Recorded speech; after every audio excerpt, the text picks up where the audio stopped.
ಶಂಕರ ಅಂತ ಬುಂತೆಕೊಪ್ಪಲು ಗ್ರಾಮದವನು, ಮಂಡ್ಯ ತಾಲೂಕು ಬಸರಾಳು ಹೋಬಳಿ. 12 ವರ್ಷದಿಂದ ನನಗೆ ಆಕ್ಸಿಡೆಂಟ್ ಆಗಿ ಕೈ ಈ ಥರ ಆಗಿದೆ. ನಾನು ಅದು ಇದು ಭಾರ ಎತ್ತಕ್ಕಾಗೋದಿಲ್ಲ, ಆದ್ದರಿಂದ ಮನೇಲಿ ಇದ್ದೆ.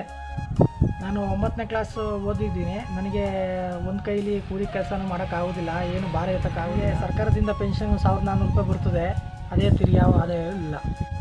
ನನಗೆ ತಾಯಿ ಇದ್ದಾರೆ, ಅಣ್ಣದಿರಿಬ್ಬರಿದ್ದಾರೆ.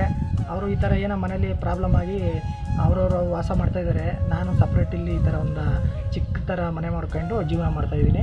ನಾನು ಬಸರಾಳು ಕೊಪ್ಪ ಮೇನ್ ರೋಡಲ್ಲಿ ರಸ್ತೆ ಬದಿಯಲ್ಲಿ ಒಂದು ಚಿಕ್ಕದ ಜೀವನ ಮಾಡೋಕ್ಕೆ ಒಂದು ಚಿಕ್ಕ ಮನೆ ಥರ ಮಾಡ್ಕೊಂಡು ನಾನು ಇಲ್ಲೇ ವಾಸ ಇರೋದು. ಪಟ್ಟಕ್ಕೆ ಟೀ ಕಾಫಿ ಕಾಯಿಸ್ಕೊಂಡು ಏನೋ ಜೀವನಾಂಶಕ್ಕೆ ಅದ್ರಲ್ಲಿ ಬಂದ ಆದಾಯದಲ್ಲಿ ನನ್ನ ಜೀವನ ಮಾಡ್ತಾಯಿದ್ದೀನಿ. ನಾನು ಒಂದು ಚಿಕ್ಕದಾಗಿ ಅಂಗಡಿ ಮಾಡೋಕ್ಕೆ ನೀವು ದಾನಿಗಳು ನನಗೆ ಸಹಾಯ ಮಾಡಿದ್ರೆ, ಈ ಚಿಲ್ಲರೆ ಅಂಗಡಿ ಥರ ಮುಂದೆ ಟೇಬಲ್ ಮಾಡಿಕೊಂಡು ಇದಕ್ಕೊಂದು 4 ತಗಡು ಸಿಗಬೇಕು. ಇದೆಲ್ಲ ಮಳೆ ಬಂದರೆ ಸೋರ್ತದೆ.